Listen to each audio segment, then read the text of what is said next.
I make lots of cards all the time for my YouTube channel, but I think that many of you are maybe making one card at a time for a specific person on a specific occasion. And that is a very different process. Well, that was me this week. And so today's video is a little different than my usual.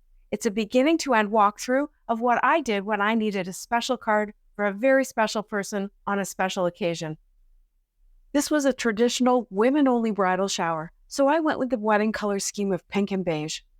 I'm starting with a full page of hammermill cardstock and some magical shakers in a pink and a red. I'm just sprinkling them lightly over my glass mat, and then I added some gold as well for some color variation and shimmer. Since the gold's in a tub, I used a brush to get some out. I really prefer that little shaker top for spreading these powders on my surface. I'm not very good with the brush, but precision is not required for this process, which is lucky for me. Now here's what really makes this technique magic. To activate these powders and get the look I'm going for, you need a lot of water. And this spray bottle puts down a lot of water. Isn't this pretty? And now it's just a matter of putting the piece of cardstock down in my pretty puddle of color and pressing it in to let that color really absorb into it. And yes, I'm using regular hammermill cardstock. I actually find that when I use watercolor cardstock for this, the colors kind of soak in and then stay there, whereas with this, they keep moving a little bit. So pretty, right? And now comes the hardest part of this whole process, waiting for it to dry. I left it fully overnight to be sure that it was completely dry. Here it is the next morning. The colors are a little softer, but isn't it dreamy? And by having a full sheet of it, I can make more than one card, or I can choose my favorite area, or I can make a bigger card with leftovers, which is what I'm doing today. It is a little warped, but it'll be fine by the time I'm done. And yes, you heard me right. Today, my card base will be 5 by 7 inches, since I have envelopes that will fit. Also, I was trying to fit a big gift certificate inside, so that was another consideration. I cut down the pink panel to 4.5 by 6.5 inches, and I put it down onto a big grip mat. The background is pretty, but I wanted to add some soft floral details. I grabbed cotton candy and buttercream inks, which will work beautifully with the background, as well as the Waffle Flower Layered Poinsettia stencil set. Yes, they're poinsettias, but they also look a little bit tropical, especially when I put them upside down like this. Now the stencil's only 6 inches, so it won't cover the whole panel in one go. So I put the bottom edge of the stencil where I know I'm going to put my sentiment strip, and I stuck the stencil down to the grip mat. Then I used some small blending brushes to put cotton candy ink through all the flowers. I went back in with the buttercream ink just to add a little warmth to the flower centers. This ink looks very yellow right now, but it dries back to a lovely warm neutral. Then I moved the stencil so now the top edge was where my sentiment strip is going, and I followed the same strips. Cotton candy through the whole flowers and then some buttercream ink in the center. When I removed the stencil, it's not even that clear that I missed any areas of stenciling, so I still have some flexibility about where I want to place my sentiment. The second layer of the stencil has some more petals, but it also has little snowflakes, so I don't want to use those because it'll be too Christmassy. I'll just put buttercream through the leaves. And I had to spend a minute or two trying to figure out how to line it up with my first layer. There is a name etched right into the stencil, and that would help, but you really have to take note of where it was when you did the first layer.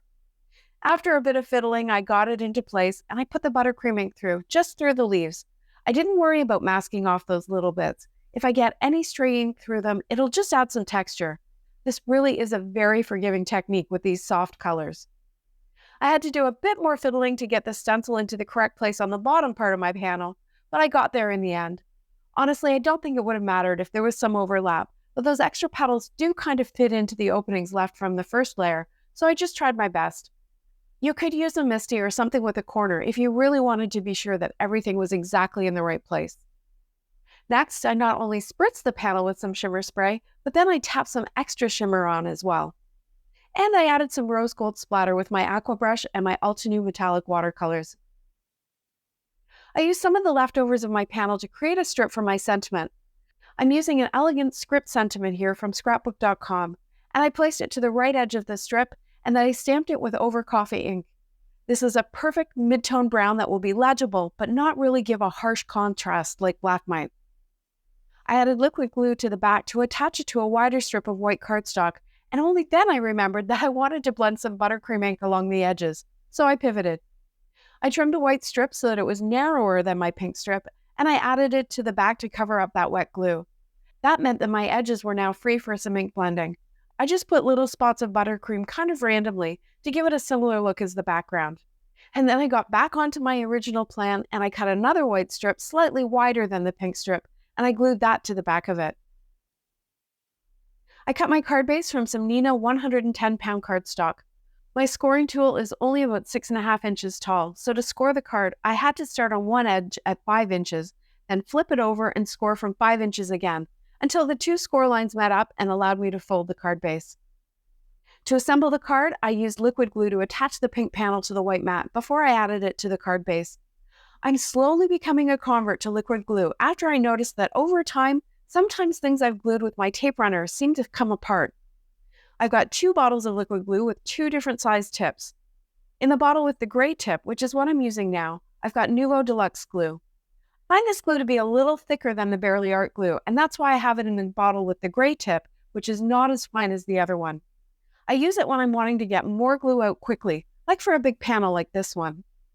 And one thing I'm getting used to is that with liquid glue, you can put your panel down and kind of wiggle it into place for a few minutes. But once it's down, you are not lifting that back up again, so I really need to focus and get it right. With a tape runner, I found I could lift it up later on if I didn't get it right and reposition it. So as I say, I'm adjusting. Once the matted panel was on the card, I added the sentiment strip. And I'm pretty happy with that little bit of added dimension that the extra strip of white cardstock has added. Again, I've got some wiggle time to get it straight, and I used the markings on my glass surface to help with that. I've cut some sprigs from a scrapbook.com die set, and I glued them onto the strip, crossing them over to get a more full look.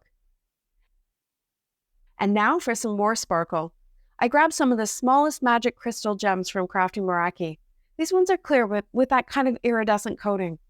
These packs of gems come with a bunch of different sizes, including some that are super small, and I wanted to use them to create a more subtle sparkle than the big ones might. This time I am using Barely Art glue that's in one of those smaller Nuvo bottles. I find these bottles really easy to hold onto and squeeze, and they have a pin built right into the cap, so I'm not constantly searching for it on my desk when I'm done. This bottle has the very narrow tip, which is perfect for gluing down tiny gems. And at this point, I also felt like some of those free ends of the sprigs might get caught in the envelope. So I added a bit more glue strategically placed to prevent that from happening. Okay, now here's the full experience. I blended some ink onto my envelope by opening it and masking off one edge, and I used the stencil as well to bring the look of the card to the front and back of the envelope. On the inside of the card, I used a smaller panel of the leftover pink panel, and I stamped it with a sentiment from Mama Elephant in that same over coffee ink.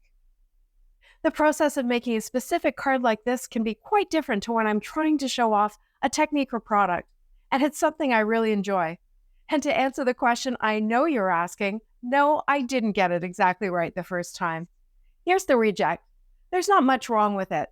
My sentiment strip was too short after I decided to move the congratulations from the center to the right side, and I added color to the sprigs when in the end I preferred the clean white, but it is usable. But I also think that for a special occasion like this, it's definitely worth doing a practice run.